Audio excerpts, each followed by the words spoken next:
Welcome everybody to Tune In with Chains. This is going to be the first episode, and this is going to be on Craig's New Edge car with a Gen 2 stock long block Coyote. It's got a 400 in it. It's got all TRZ suspension, Vikings for shocks, and probably the wrong springs. Not probably, definitely the wrong springs.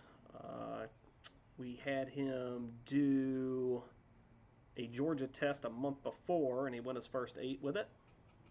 I sent him a tune-up that said 8s or sell it, because he, anyways, he wasn't super confident that it would, be as fast or competitive with my car, but I knew that was a little bit not true. It's pretty much, basically the same setup with just a smaller turbo and a 400, but has the same Cameron's torque converter in it. We just kind of needed to get the bar angles to more where my car is, and he got some, what do you call it, lower control arm relocation brackets. So they were about 120 bucks off American Muscle, and then I went over to his pits and set everything up. He had the bar angles set already. I just had to get the coilover squared away and then get the anti-roll bar reset. He goes into the first 2 qualifiers, doesn't do so well, low on fuel, about 9 gallons short.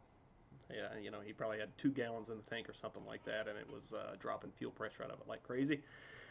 Got that figured out. Shout out to Houston on that one. And we go into third. Goes same 8 that we had in Georgia. Pick it up a little bit the next round. I think it gets down still like a 875 or somewhere in that range.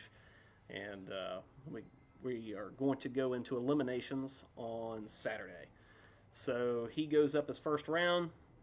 He gets treed by 20, and the other guy just lets off of it for some reason, and he strolls on past him, and now he's in the show.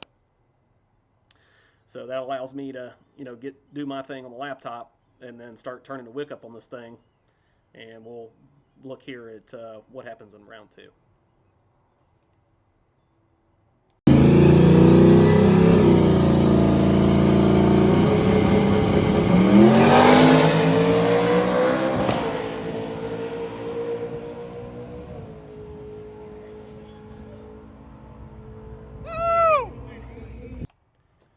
You can see my boy absolutely smashed the tree, cuts a 20 light, other lane cuts a 1, and Craig just goes out the back and lets off the throttle just to make sure he wasn't going to break out.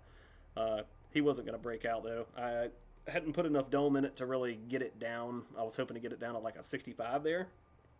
But it's not moving much because the turbo is kind of on the small side. The turbine just, not happy with how big that motor is. And anyways, so I'll hop on the laptop. I'm going to add a little bit more dome to it, and we're going to go into the next round. Come on, boy.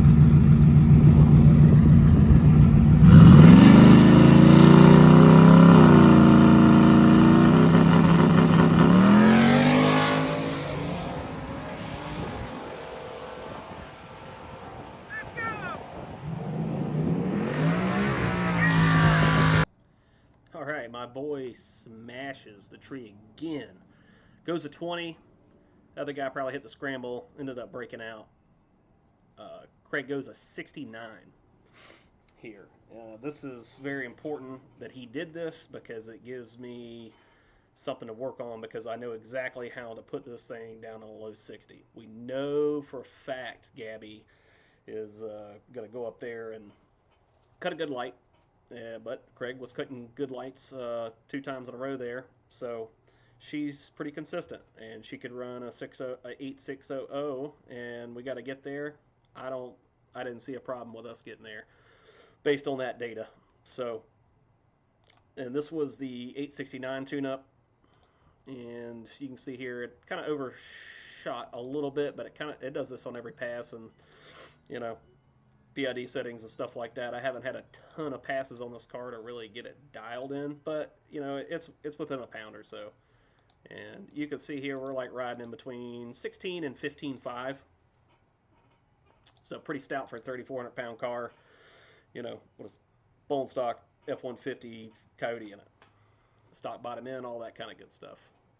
What did we turn in here? We did turn 7,600. That's probably a little higher there than we want to spend those truck cams. Usually they're happier around 7,400 or so. We would have to do a back-to-back comparison when we go out and test. But let's see what happens when we go up here with Gabby, and then we'll go over the tune change and overlay that.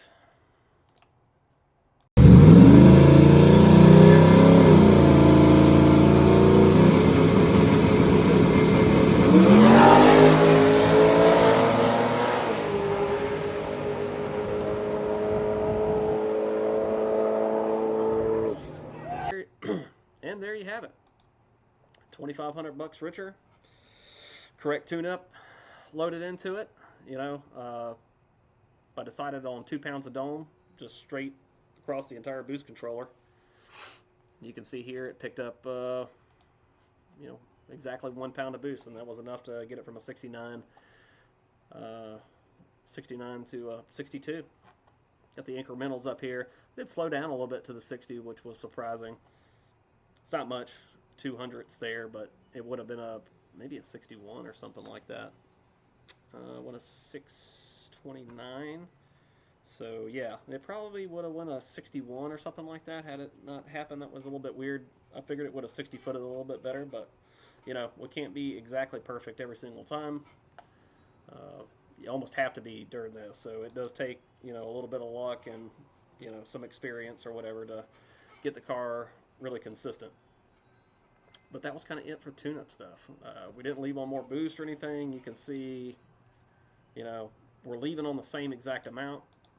This is a little bit less than what I would leave on because I have a Power Glide, so my first gear ratio is 180. His is 248. So you really can't launch on it. I was surprised that it never picked the front tire up or anything weird like that. And we had tightened the shocks up earlier on, so it wouldn't do that. Mine used to do that, but yeah, the shocks were completely blown out. So every time I do an 850 pass or something like that, it would just pop a little wheelie or whatever. His isn't doing that, so it was nice, smooth, and going down the track. So, anyways, hope you guys enjoyed this. Congrats to him on the win, and then we will be at Streetcar Shootout doing that event. I don't know if I'm going to bring my car out there, but he's for sure going to do the 910 class. If mine is ready in time, I will be doing the 810 class. So, anyways, I hope you guys enjoyed. We'll see you later.